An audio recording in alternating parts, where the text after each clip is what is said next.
The mistake a lot of people make is there's a lot of people on the internet today that just tell you that, oh my gosh, you should have all of your money in a tax-free environment. Well, that is great, and it's utopian to think, oh my gosh, I'll have all my money, it'll never be taxed. It's hard to get there tax efficiently where mathematically it makes sense long term.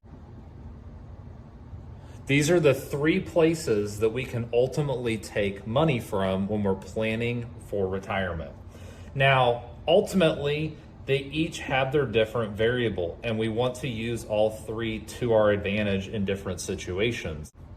Ultimately, what we find is situationally, it makes sense to take money from one of these three buckets depending on your circumstance.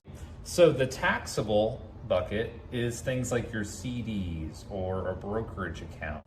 So a CD, like if you're a retiree who has a couple $100,000 in CDs and you're earning, let's say 3 or 4% interest, that interest at the end of the year, you get a 1099 tax statement because it now gets reported as taxable ordinary income on your tax return. And so a lot of times CDs in particular become very inefficient if they're in a what we call a taxable environment, because you get that 3 or 4% and it's conservative, but when you subtract taxes away from it, it eats away at your rate of return on what you could be getting on your money. Tax deferred is things like a 401k or an IRA or a traditional IRA. So these are assets that you funded it and you got a tax deduction when you put it in. It has grown tax deferred, so it hasn't been getting taxed along the way. We're now going to collect our taxes on the back end of taking this money out.